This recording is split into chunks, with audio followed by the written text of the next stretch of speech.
Greetings and welcome everyone to our Multimedia CS for All Teachers presentation.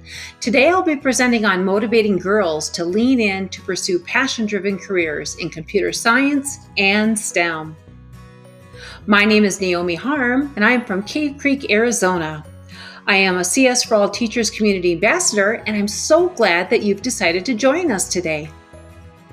Our opening question that I'd like you to take a time and pause if you'd like during this presentation to reflect on the following. How are you motivating girls and young women students to pursue passion-driven careers in STEM? What types of learning activities are taking place in your classroom or school district that are effective? I'd love to learn more from you, and following this presentation, I will also have a question set in our csforallteachers.org online community that you can share your why, your purpose, and love for STEM and CS in your learning world. Well, let's take a deeper look at why some of our girls are losing interest in STEM. This is a question that I have with a lot of administrators and teachers at times, and it's very clear and very evident that there is a point in their career of their learning journey for girls that they seem to fall off the STEM pathway. And we keep asking why, and when does this happen, and why is it that girls are losing interest in STEM? We're seeing lots of great participation at elementary and even some in middle school. Something really changes when they get to high school. And the critical factor is that by the age of 14, this is when we are seeing a significant drop in participation of STEM classes, coursework, and after-school events. So let's review the why behind this. The factors of why these girls are losing interest in STEM is, first of all, girls are transitioning between middle school to high school. That in itself is a huge, overwhelming event that takes place in a girl's life. Yet the negative stereotypes about the intellectual abilities of girls being nerdy versus geeky, being smart, has a negative connotation associated with it for some reason in girls' eyes. The other thing too is because we know even during this pandemic what most of our girls' experiences, they were limited to the access and equity of hands-on STEM learning experiences. And with the lack of those types of experiences does not afford the opportunity for our girls to grow their STEM growth mindsets. But one of the number one factors that we're seeing why girls lose interest around that time frame between that transition between middle school to high school is that there's a lack of female role models and mentors at the high school level, or it could be within their community. It could also be within their home environment. The other thing that we see, according to the research study done by Microsoft in 2018, is that classrooms and workplaces that undervalue female opinions. Now that is quite alarming, and that's because us as women leaders and girls are not invited to the table to lean in and to have those deeper critical conversations and to solve problems. And we have got to change the mindsets of others that our gift of our intellect is actually the driving force that can be the ultimate positive change of how we do work, how we communicate and collaborate in our work environment, but also the traits that a woman has because of her big, beautiful brain of how it's detailed, how it's organized, how we're empowered to be collaborators, how we also are very empowered to have this humanitarian focus and making sure that all of our tribe is well taken care of, is what leaders in today's world are actually looking for. So let's take a step back and let's look at those elementary years. Working with all of these groups of children this past year during COVID has been very eye-opening for me, and having the opportunity to coach alongside other teachers with students in the online environment has been very interesting as well. But one thing is for certain, there is a drive and an internal passion within these kiddos, and a lot of these are known as Generation Alpha, and these are our kids born from, you could say, they're 9 years old, which would be about third grade classroom, all the way to our newborns right now. And this particular grade level of students is that they are very interested in DIY, so do-it-yourself projects, anything coding, anything hands-on, anything with robotics, and they love the whole STEM and maker learning experiences. They truly do want to change our world, and they want to have a voice in that learning, and that's why they want to think like a social entrepreneur, and yet they want to produce like a child YouTube star. And many of them go out to YouTube to learn new things. They'll watch the video for a little bit, and then they tinker and make over here. Then they go back to the video and watch, and then they come back to tinker and make over here. So it's very interesting watching how this group of students learns best. But what this group is so in tune with is that they're not afraid of the technology or the learning experiences that are brought in front of them. They really are fueled by learning more off of using Alexa or Google Home or anything to do with AI, which is artificial intelligence technologies, because they know that that is their go-to, that they can ask questions. They can personalize a playlist to have music playing in the background. There's their go-to to find activities. They can also use it to discover questions and insights and persevere about something they did not know about. And that's what's really interesting, because this group of students in particular at the elementary level is so filled with curiosity. They're so inquisitive. Yet why does that change? So we're going to discover this as we go along our journey today. At the middle school years, which is very, very interesting too, a lot of our girls are still very interested in computer coding, but it's really focused on projects. If they could have a project that's really personalized to what they're interested in, they will give you 200% no matter what. They also want to have choice and voice in their learning, just like with any student group would, but they also want to make an impact with their world around them. There has to be a personalized purpose in the why we're doing these activities. And what I love about this group in particular is that they're really focused on a social cause to really heal our world right now, because they don't ever want to go back through another pandemic like we've gone through. And they want to contribute to a greater world of good, because they want to be the change. They want to be the positivity, and they want to be a solutionist to solve for these world pandemics. And hopefully that they can solve the problem sooner than later. So again, we do not have to go through this type of situation again. And then when it comes to the high school years, what's really interesting is this is where we see a drop off in those STEM interests and girls participating like in AP biology, in chemistry, and physics and other courses like that. And even in that computer science realm. And why this is happening is because there is a lot of social and academic pressures going on, where girls and boys are meeting new girls and boys. And also they're competing with extracurricular activities, or the way the schedule is set up, they have to choose between a science field, such as, let's say, chemistry or AP biology, over a psychology course. And the way our big, beautiful brains are wired for women, again, as I mentioned, we're wired for empathy, intuition, collaboration, and that humanitarian focus of really focused on detail and organization. Yet what would you choose, psychology or chemistry?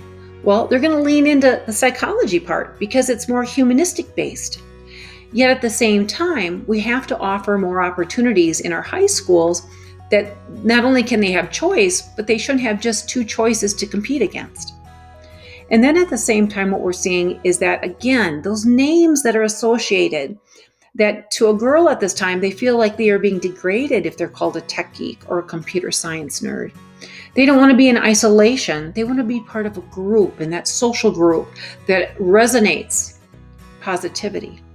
So that's a big thing too, that we have to break down those barriers and those stereotypes, that girls can see themselves and other women that look like them and resemble them in these fields, that it is a highly impactful career that they could pursue, and that their intellectual ability of their big, beautiful brains and their smarts of intelligence can actually help them get through those high school years, knowing that they could have someone to look up to, that somebody could mentor them, and they feel like they have that support and follow that love and their passion for that career and STEM and computer science interest.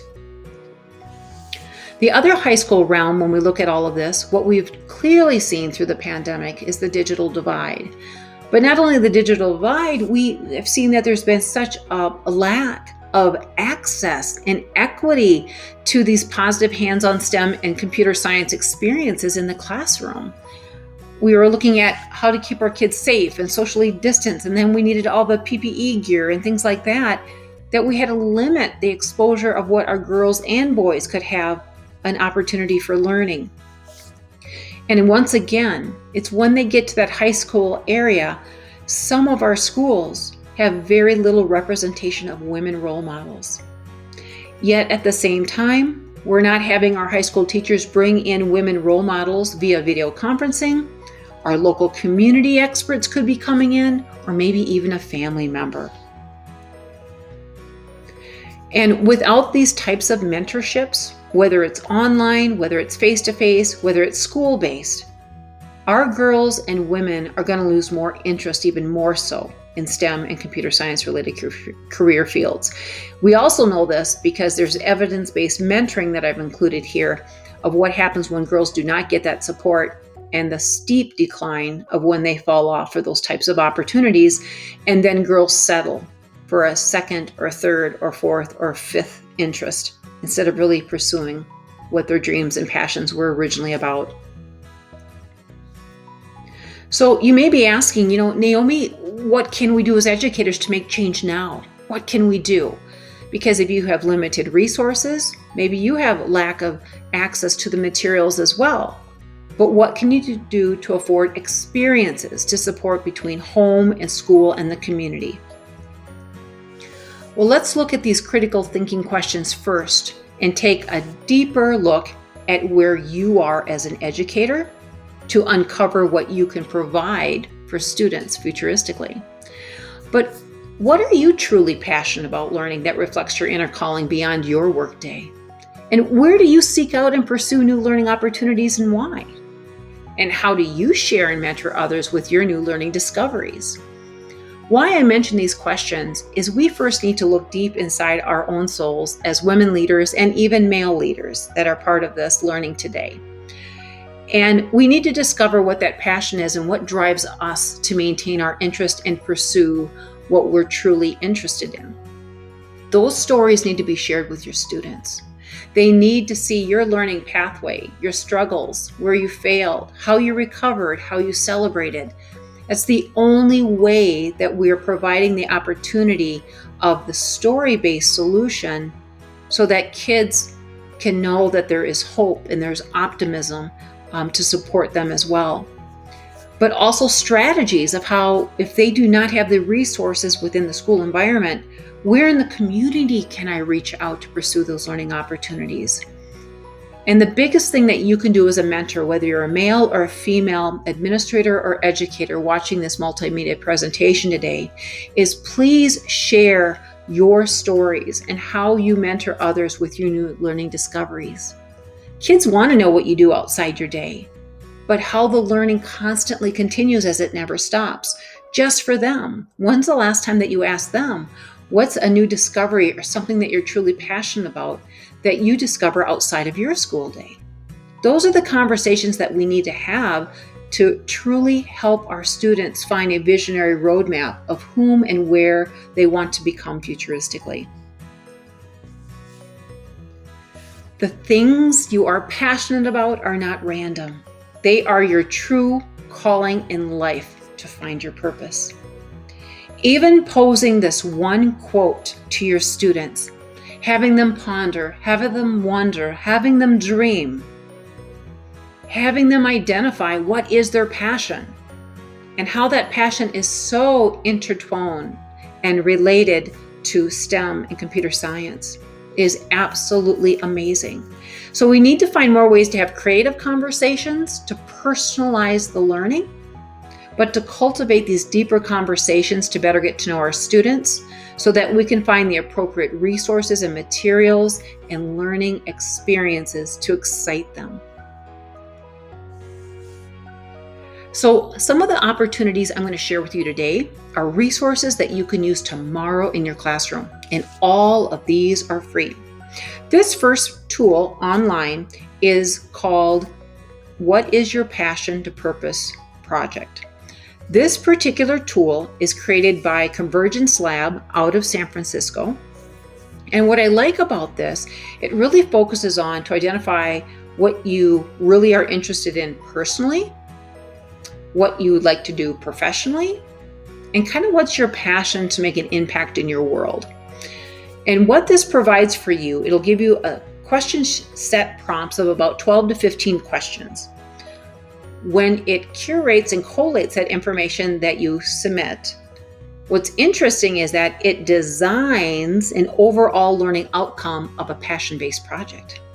So it takes your love, your interest, your likes, your dislikes, things professionally, things you do personally, free time experiences, and puts it into an overall project that you can now design with purpose. So this is a quick and easy result. You can always redo this. So if an end result comes out, it's like, oh, that's not quite like I wanted, but maybe I could do this. You can go back in and make some tweaks and changes, and it will get you a different learning outcome. Another great resource, this is called Wonderopolis, another great free site. And what I love about it, it's always a wonder of the day. And it kind of gives you this wonderful background of all about this whole scientific notion of why things happen in our world. In this particular category, this is all in science and physical science about what is chromatography. And I love it because it says the wonder of the day will have you reaching for your microscope and lab coat. And then it goes along that it gives you some mini experiments to explore and apply, and then how it relates to your world. Again, 100% free, really excites and ignites the learning for students, and they can find anything in here. That's such a wonderful, educationally appropriate site to actually have your students do a self-directed learning opportunity to discover something that they're truly passionate about. Instructables is another one of those hands-on maker DIY sites. I love, love, love it. And why I like it so much is because it gives you step-by-step guides. Guides that are called Instructables that are small, snackable content chunks of information of how to create, make, and design a project. There are all kinds of video shares that have been shared by others of how they create. You as a teacher too can create your own guide. I have a guide in here as well, actually a couple of them. And it's wonderful when you're teaching others about a step-by-step process. So thinking about almost as a recipe so that they can be successful to recreate and follow your steps to be successful in the classroom. This is really great too, because if you're just learning about different types of computer science, resources, or robotics, or even coding activities, it takes you through step-by-step guides to build your teaching and learning confidence as a teacher. Yet I've used this with middle school, high school kids that we referred them to, that they can follow along as a step-by-step, and they can be the teacher, they can be the coach, and actually help a group of students at the same time. One of the last ones in this collection is called Curiosity Machine, and this is based by many science opportunities of learning associations that have come together, and they're supporting this through a focus of computer science, STEM, and AI, which is artificial intelligence. What is wonderful about this funded program, which is free to all of you, it extends it into the home environment, that there's a collection of activities for your parents to work with your students so that they can be a role model, a coach, and a guide to them. So it's a great segue between home, school, and community. Yet these projects can be done with lots of recycled materials, or there's minimal cost if they need to do something to create and make at home. The other thing is the activities are from 15 minutes in length to up to an hour in length, but it really can enhance what you're already teaching in your classroom and just take it to a depth of knowledge based on a purposeful passion project that the kids may be interested in. Girls and young women must be provided more collaborative leadership opportunities where they are supported to ask more questions and learn from diverse perspectives. And that's why I can't share enough. The more opportunities that you can bring in women role models and mentors via virtually or coming in face-to-face or bringing in a community member that the kids see in their community and know what this woman has achieved, her struggles that she's had and how she overcame them. These stories of hope and optimism is going to build more learning confidence within a girl, because if they see someone that looks like them, resembles them, or has gone through a similar challenge, they're going to find a way that they're going to say, you know what, I can persevere. I can overcome this too. I am interested in what this woman leader does, but I want to take it to a whole nother level.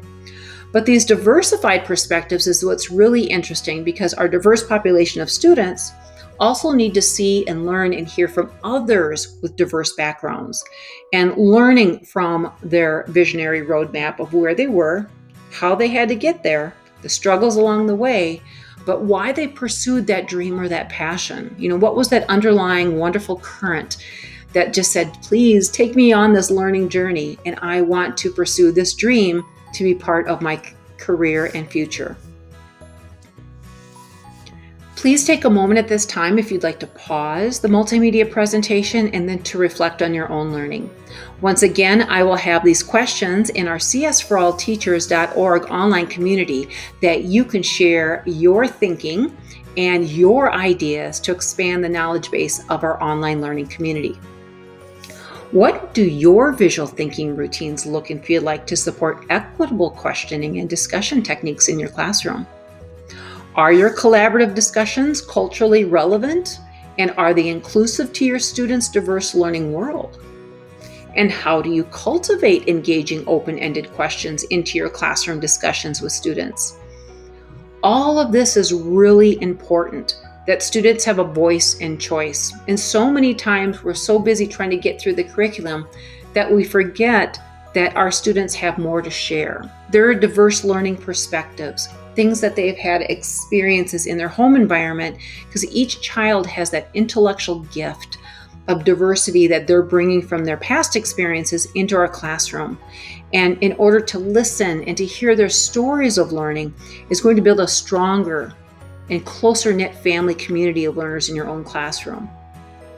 And those diverse perspectives that students have from a cultural experience, or multiple generations living in their household, or where they came from, and now that they're here, can just be that great learning moment to empathize with others, to listen to understand, and gain new perspectives based on diversity.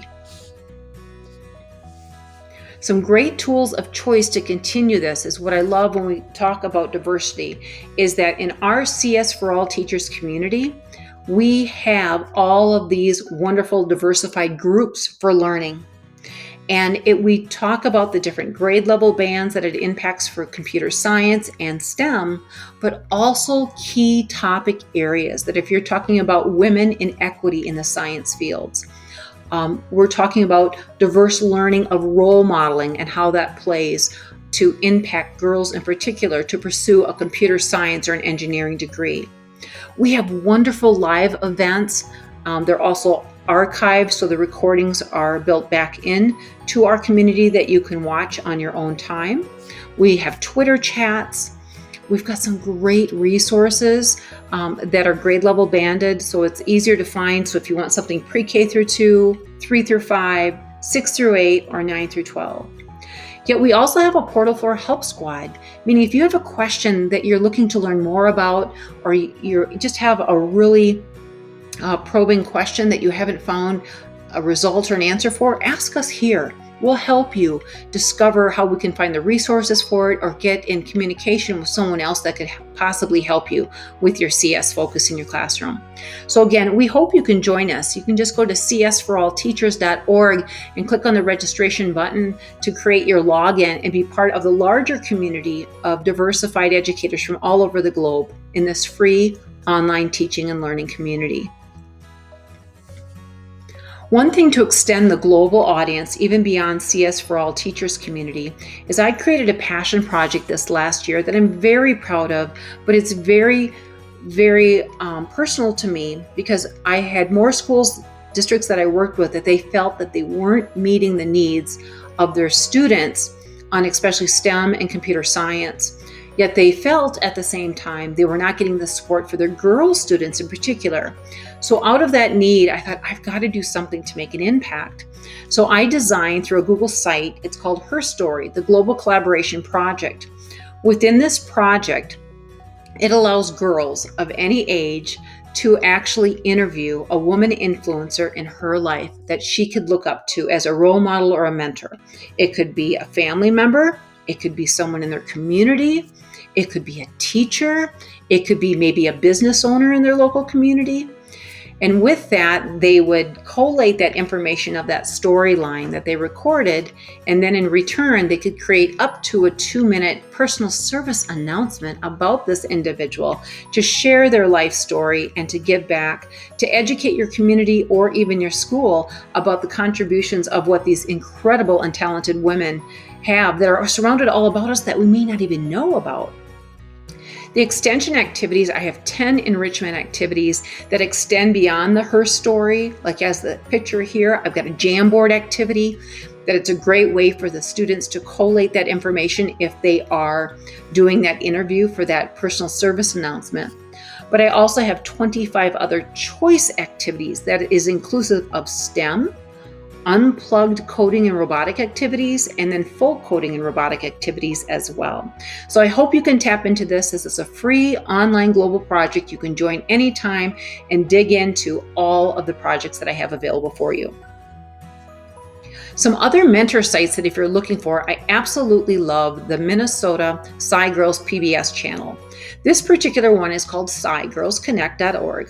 They've done a really nice job that they have put together a great, rich collection of mentors and role models. And there's a small video vignette of each and every one of these role models, and it goes over to share their type of STEM or CS job that they have. They talk about why they first were interested, how did they have to pursue to get those access to materials and resources when they didn't have them. You know, what was their struggles that they have? How did they celebrate? How did they connect with other women role models and mentors? This site is done so well. I know that you'll really enjoy all of the diverse women representation here to really meet the needs of your girls in your classroom. One other project that's a National Girls Collaborative project does a nice job that they host local events in larger arenas. So you can tap into that with connecting with them and with resources and industry partners. They also host a lot of outdoor events and really having CS and STEM come alive in the outdoor nature. But there's also all kinds of great mentorship activities, research articles that are built into this, and then different resources to support girls of all abilities to help them be successful to pursue their passion and dreams when it comes to that CS field. One of my favorite sites by far that I discovered this last year is called Career Girls. They've done a really nice job of thinking futuristically and even now today of what the job market is like for girls that are interested with STEM and a CS focus and having maybe that's going to be your major and part of your minor degree. And what you can do even as an entry-level job, just getting into a workforce, is maybe it's an internship that you're doing. So you can see everything that's related from the health sciences to education to agriculture, human services, government and public administration. It's inclusive of everything. The other materials though that are on the site that I really love, there's different ways that girls can really find out what women leadership qualities they have, that they best present themselves, so they can kind of do a survey there. There's also a career quiz to explore by interest about what they're truly passionate about to help them kind of really cultivate those ideas, and that gives them a little profile that if you like this, then you may like this activity. Or if you like this, you might want to check out the career cluster based on these topics that you chose. And then lastly, there's a whole selection for women mentors in here, and you can tap into these individuals to come into your classrooms to talk with your girls. And it's just wonderful, the diverse collection of women mentors from all over the globe that are included in this.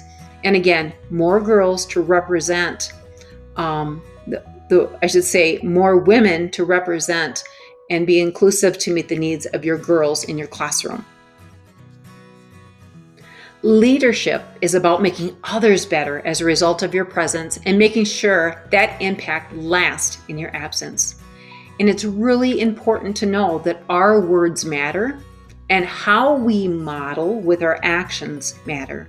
That's why it's so important throughout this webinar, even if you take one tip or one technique to allow for more mentorship, that you can guide, you can coach, or allow more opportunities to access to those materials for our girls. The girls are going to really remember that you valued their personalized learning, that you took the time to listen, that you coached them along the way to provide them the access to the resources. So please remember, it's really important to personalize that learning with girls, especially when it comes to STEM and CS, but making mentoring and modeling of practices really impactful so that your legacy will live way beyond your years of teaching. So let's pause for a moment. You can even pause this recording, get a piece of paper out, and just gently reflect about what current resources or learning experiences or even role modeling strategies are you currently providing to support leadership conversations to mentor girls and young women in the STEM and CS fields. A lot of times we talk about, oh, we have to have this learning experience. We got to have this computer science activity set up with coding and robotics, and then I need to have this over here. Yet we forget about the leadership conversation and to empower more girls to take on that activity instead of us as teachers leading it. Have them discover with a team of girls and they lead. We need more opportunities so they can see what leadership looks like, what it feels like, how to use choice words, how to ask clarifying questions, and how to empathize others so they too can understand and have more of a collaborative learning experience that can represent what the real world is all about. Women and the people around them in the workplace need to actively separate their gender from their role. And that's so very important because sometimes some of the jobs that are outlined are still very specific, that people think that it has to be labeled as a male or a female job. And as we know, that is not true. There are lots of jobs that women can do that have only been entirely in the past dedicated to men. And there are jobs that men can do that in the past have only been dedicated to women. So we've got to find a way to separate that gender from their role and make them all inclusive to really follow your passion of what you're interested in. So because of that focus, I worked with ISTE, the International Society for Technology and Educational Leadership, along with an EdTech company in Canada, that we wanted to find a way of how to best represent what the future workforce is going to look like by 2030. And I designed and did this research of this product the end of 2019. And from this, I've developed and designed 27 cards that are called Future Leader Student Job Task Cards. With these 27 cards also comes a brief description of what each is, what it does, and how it impacts the learning within a business or an educational organization. Now, what's so funny about this is because COVID apparently took over our world, as we know, for the last 18 months. And what we've discovered is that even though we have this future card set for 2030, we already have kind of catapulted this one idea, this job task called the career and life coach. We see more than ever right now that type of focus and that type of activity is more needed, more so than ever. And we talk about our social emotional learning pathways.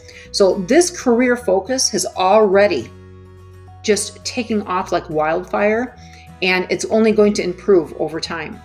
But how about we look at the avatar relationship manager? We've all been online this last year, right? And because of that, the avatar relationship manager is how do we coach and emotionally support someone else when we're online, that when we can't be together. So these are some other strategies to think about this. The augmented reality journey builder, it's called the AR. How do you make a company or your educational materials more accessible to all learners wherever they are in the world? And how do we make it that it's more inclusive to meet the needs of today's diverse learners? So if you like these ideas, click on the link that's off to the side from the master slide deck, and you'll get all 27 cards and the descriptors to have great leadership conversations with your students. Okay, here are a few more things that are going global that I can't wait for you to participate in. And this is called the Global Engineering and CS Challenge. With this is a global collaboration project I designed in 2019, and it was supported with the 3Doodler 3D printing pen. With this, teams of teachers and students that I worked with had to design the next futuristic career solar energy or electric car. So they had to actually create a structure of the outside of what the car would be, and then we could use a component underneath, like Lego Spike Prime or another coding device with robotics built in that we could use to make it more mobile. Part of this project is they worked in a team, and the team had specific job tasks. So the job task on here, you can see that we set it up as an automotive assembly line. And what they did is everybody had a specific task in order for the final product to be produced and to be productive. And it was interesting when they got to choose kind of their design, who was going to do what, but also what that was going to be. It was interesting that some of these individuals struggled a little bit, like who they wanted to be, but how that design was going to look. So it really put them in a real life situation that they had to be collaborators, they had to be active listeners, they had to problem solve, they had to work through the struggle when they disagreed, but then also ultimately at the end, they had an opportunity to celebrate. And we did a final showcase as a gallery walk to showcase their final builds. If you like this type of learning, as I mentioned earlier on our previous site, you can tap into the link there. It's 100% free. It's all online, 100% accessible. You can have the 3D Doodler lesson plan, all the design challenges, and all of the enrichment activities. But again, the focus to have the student leadership cards really made it purposeful. Everybody felt they contributed, and then they were more supportive to help others if they were kind of falling behind. The last tool I want to share with you about Google CS First is a great way to really impact girls. Why impacting girls is because it's a thematic unit that is focused on. So as you can see, we've got storytelling, friends, fashion, art, social media. We've got sports, music, game design, and animation. All are not gender specific. So I love this because you can pick and choose what you were most in tune to wanting to create and make that resonates with you. But it allows a strong literacy foundation, which is great, that kids can read, they can watch, they can design in small chunks, and they can work with block-based code, but then also with HTML and JavaScript programming. So great tools, 100% free. You can go to that cs-first.com site and get all the tools that you can download, or they'll even send you a kit that you can do coding clubs for this summer or after school. But the kids love these programs because it's really focused on a theme. And it's not that math is separate or science is separate or literacy is separate. It's all blended together like a real world project. And the very last tool I'd like to share with you is called Bloxels. This is a video game, and this video game is for kids to design their own video game. I love it because it's highly tangible, so they can pick it up, they can touch it, they create and make, which has no tech. Yet when they design these video game boards, it kind of reminds you of like Light-Brite back in the day that you put the pegs in to light it up. But this particular board allows for you to have the tangible board, then you place the little game pegs on the board, and each of those game pegs has a superpower. Whether you can jump taller, whether you can do skip over, whether you can also fall behind, things like that. But what's nice about this is that the kids design the board based on their trying to get through a different series to get to the other side of the board. So it's almost like a maze. Then they take the Bloxels Builder app that they can download on their tablet. They launch the app, they hover over their design board, and right in front of them, their design board comes to life like an arcade game, you could say, and then trying to get through that maze. And it really helps them to think strategically of how they have to place those pegs in order to get from step A to step B to step C, and so on. And it has so much wonderful backbone when you think about the computer science concepts, the sequencing, and the markups of having to go up, down, left, right, and so on. We had this introduced to students at the middle school level that we did an engineering derby on a Saturday for parents, community members, teachers, and students. And we had these activities all set up into rotation stations, and we would rotate the kids through about every 30 to 40 minutes. And what was interesting about this is that the kids did not want to stop building.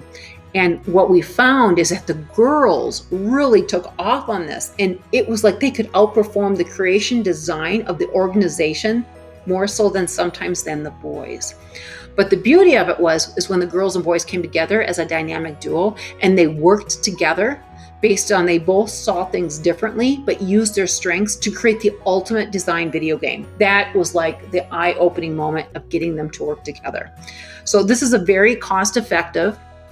It's not so expensive, but what's wonderful about this, it can be great for a rotation station that kids can use to really visually display their thinking, talking about their strategy, how they're problem solving, how they have to redesign. So it's just a great game for them and get them excited about creating video games. So the possibilities are endless to cultivate and inspire female creative mindsets with STEM and CS learning opportunities. And I'm so thankful that you joined me today, and I'm hoping that you found 1, 2, or maybe even 3 ideas that you want to use for STEM, computer science, or maybe it's AI as artificial intelligence, but even more so strategies to mentor, coach, and guide more girls so they too can be successful to pursue their passion-driven interest when it comes to the STEM and CS fields. So no matter where you are in your life, please continue to inspire and empower the women around you. Success is never reached alone, and wisdom and wealth are sweeter shared. So I'm going to leave you on that note for that positive quote, and I'm hoping that you can network and work with more brilliant women minds, whether you are a male or female leader, and try out a new technique of a STEM or a CS activity I shared here, because learning should be fun and it should be better than chocolate. And that experience will help build your learning confidence to introduce those types of tools, resources, and activities to your students. Thank you so much for allowing us to share some great creative resources through this multimedia presentation and in support for CS for All Teachers. We hope to see you online in the community and can't wait for you to sign up. So please go to csforallteachers.org. Please go to the registration area. Please log in, and you can please search out my name as Naomi Harm, and you can find all the creative discussions that we can continue to learning together online. Once again, we also have our CS for All Teachers presentation notice, but we're very thankful that the National Science Foundation awarded the grant in order for these types of learning materials and multimedia presentations to be created. So thank you so much for this opportunity to present. And if you haven't done so already, please go to csforallteachers.org and sign up, and also look around at all the wonderful resources that we have for you. If you're on Twitter, please also go to @CSForAllTeachers, and you'll see teachers is spelled just a little different to be extremely creative, and you can see the wonderful online learning conversations and all of the online media and resources that are also shared. Please tap into the resource link that I have here now for you, and that will give you access to this online presentation. So thanks everyone for all you do. Together we are better, and I can't wait to see how you transform the teaching and learning environment to allow for more girls to pursue their passion-driven interest in STEM and computer science.